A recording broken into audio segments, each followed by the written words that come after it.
the medieval village that survived the Black Death, and no one knows how. Somewhere in the hills of medieval Europe, an entire village should have died.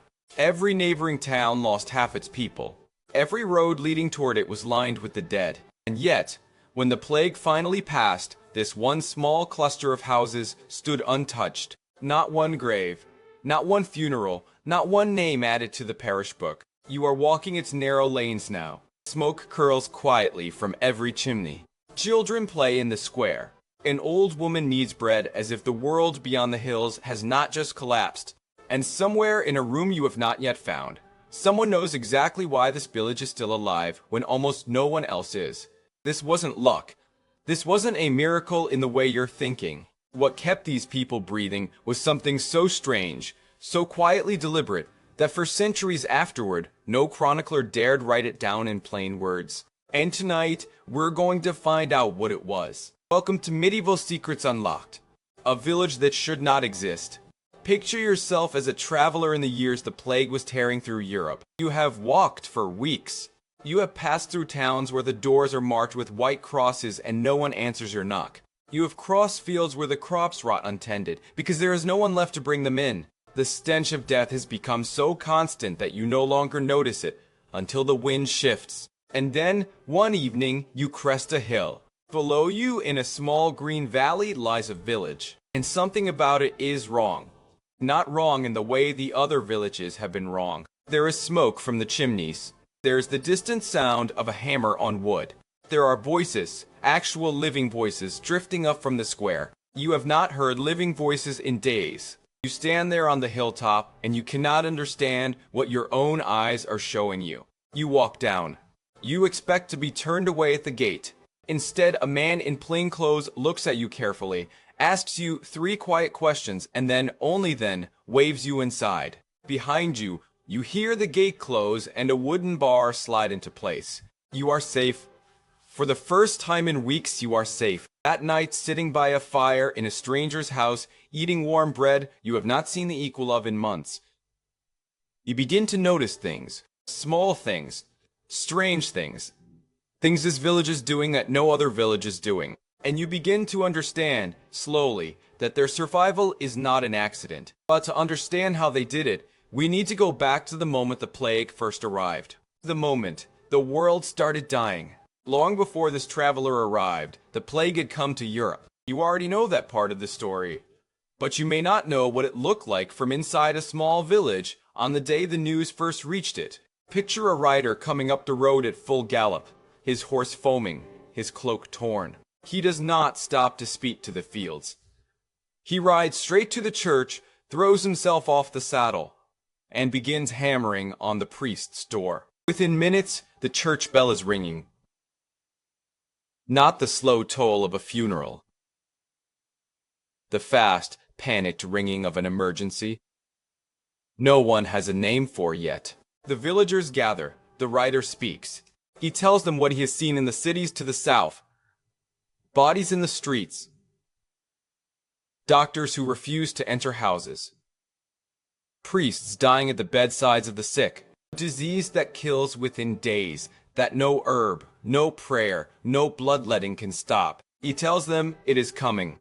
He tells them it is close. And then he climbs back on his horse and rides north to warn the next village. For most communities, the news arrived and paralyzed them. People ran to the church. They prayed. They organized processions in which hundreds of neighbors walked shoulder to shoulder through the streets, breathing on each other, weeping on each other, holding hands. Those processions almost always guaranteed that when the plague did arrive, it would sweep through the town like fire through dry grass. But in a few rare villages, something different happened. Someone in the crowd, perhaps the priest, perhaps the elder, perhaps a woman who had traveled and seen more of the world than the others, stood up in front of the frightened people and said something that must have sounded like madness at the time. He told them to close the gate. He told them to stop the processions. He told them not to touch one another. And he told them that from this hour forward, no stranger, no matter how sick or how sad, would be allowed inside the walls. This was the moment the village chose to live. The gate is closed. A wooden barrier is dragged across the road. A rota is drawn up in careful ink on rough paper. listing which men will watch the walls in which hours of the night. No one has ever done this before. Not for a disease. This is what you do for an approaching army, not for something you cannot even see. Then the harder rules come. The market days outside the village are suspended. No one is to travel to the neighboring towns. No traveler is to be admitted without waiting a certain number of days in a shed built outside the walls for exactly this purpose. Food and water can be brought to them, but they cannot cross the threshold until enough time has passed to be sure they carry nothing with them but themselves. Inside the village, other rules take shape. No large gatherings, no shared cups at the tavern. The dead of natural causes, of which there are always some, are buried quickly and quietly, without the long communal wakes that had been the custom for generations. The priest, if he is wise, holds shorter services. Some villages of this kind reportedly conducted worship in the open air, with families standing well apart from one another, an idea that would have seemed strange to any medieval mind. And here is what history books rarely tell you. Almost every element of what we today call quarantine, isolation, and public health was in some form invented by ordinary frightened villagers doing their best to survive a horror they did not understand. They did not know about bacteria. They did not know how the disease traveled. They only knew that closeness killed, and that distance seemed to protect. They were guessing, but they were guessing brilliantly. The human cost of staying alive. Picture a young woman inside the walls. Her sister lives in a village 3 hours away. When the news comes that her sister's family is sick, she wants to go to them. She has known them since childhood. Her nieces are like her own daughters. She stands at the gate with a small bundle of food, weeping, begging the men on duty to open it just once. They do not open it. The rule is the rule. If she leaves, she cannot come back. If she is let out and returns, she brings the death with her. The elder of the village, an old man who has known her since she was born, comes to the gate himself. He does not shout. He does not scold. He simply stands there and looks at her, until she understands that the gate is not going to move, and that everyone inside the walls, including him, is asking her to bear this grief alone. She sets the bundle down. She turns away. Her sister will die without seeing her.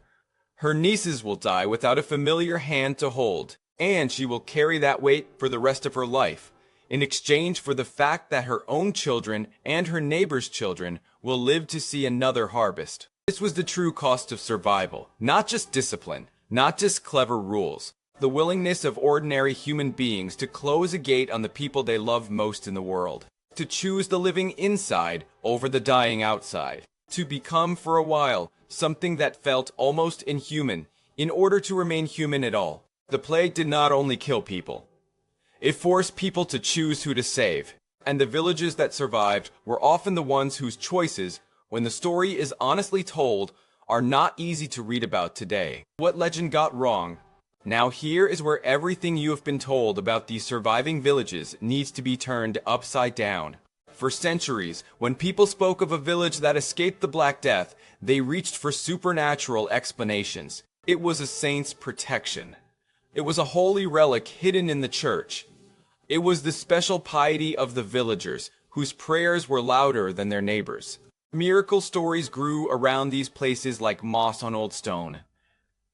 Some of those stories are still told in the countryside today. The reality is quieter and much stranger. Modern researchers, looking back at outbreak patterns across medieval Europe, have found that surviving villages usually shared a specific set of practical features. They were often geographically isolated, tucked into valleys or on hillsides away from main trade routes. They tended to have strong local leadership, a priest or elder whose word was actually obeyed. They frequently had fewer travelers passing through, and stricter local customs around outsiders. And in many cases, they had already suffered some earlier crisis, a famine or a smaller epidemic, that had taught the community how to close ranks quickly. In other words, they were not saved by heaven. They were saved by geography, by luck, and by hard, unsentimental decisions made in a hurry by frightened people who did not know they were making history. Something else the legends leave out.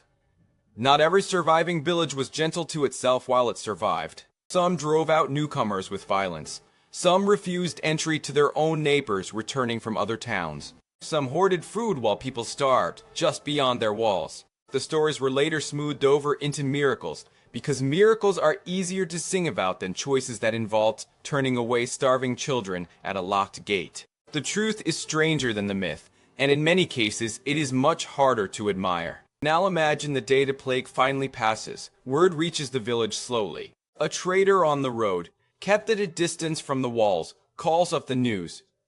The great cities are recovering. The mass graves are closed. The disease seems, for now, to be moving on. The gates can open again. Life, whatever life will look like now, can resume. You would expect celebration, bonfires, church bells, feasting in the square, and in some villages, there was exactly that. But in others, chroniclers tell us, the reaction was almost the opposite. A strange, heavy quiet fell over the community. People walked out of their houses slowly. They looked at one another as if they were meeting again after a long war. They did not know quite what to say, because they had done things during those months that no one had ever been asked to do before. They had closed doors on family. They had watched strangers die at their walls.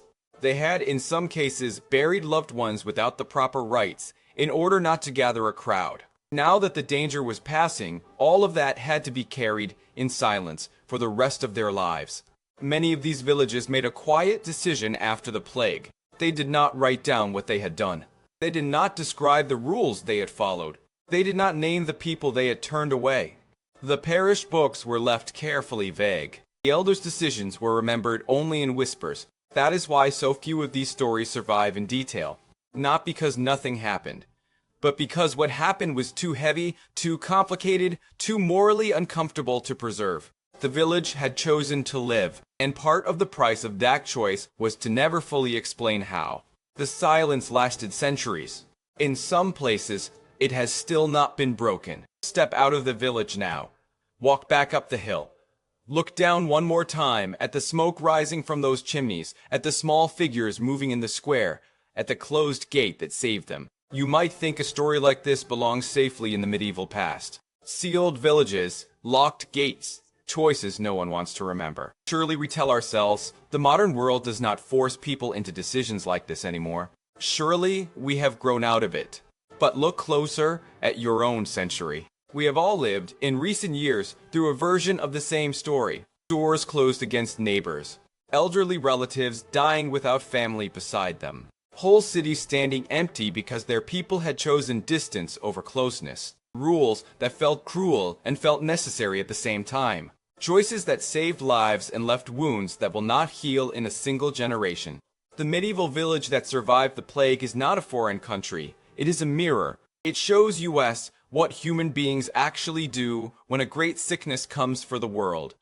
And when the old certainties, the crowds, the processions, the shared cups, the open doors, suddenly become the very thing that could kill you. The deepest lesson these villages left us is this. Survival at the scale of a whole community is almost never beautiful. It is almost never gentle. It is almost never the story of pure kindness that we would like to tell our children. It is a story of hard decisions made quickly by ordinary people who knew that some of what they were doing would haunt them, and who did it anyway, because the alternative was to bury everyone. That is why these villages matter, not because they were miracles, but because they were us, under pressure. And the choices they made in their small green valleys behind closed gates are the same choices every civilization eventually faces when the world outside starts to die. The gate still stands. Now return, one last time, to the hill above the village. The smoke is still rising from the chimneys. The gate is still closed at nightfall, out of a habit no one born today can quite remember the reason for. The old parish book, if you could read it, would show you a page of names that suddenly stops being added to in one particular year, and then quietly resumes as if nothing had happened. The blank space in between is the whole story. That blank space is the true monument to what these people did. Not a statue in the square. Not a plaque on the church wall. A silence in the record, held for centuries by descendants who understood, without ever quite saying it aloud, that their entire family line existed because someone once had the courage and the cruelty to close a gate at the right moment. If this made you look at your own history differently, hit subscribe, because next week we're opening another door history tried to close. And before you go, comment below and tell me this. If the plague were at your village gates tomorrow, and a family you loved was on the wrong side of the wall, would you have the strength to keep that gate closed? Your answer says more about you than you think. Because in the end, the truth about the past is often stranger than the myth.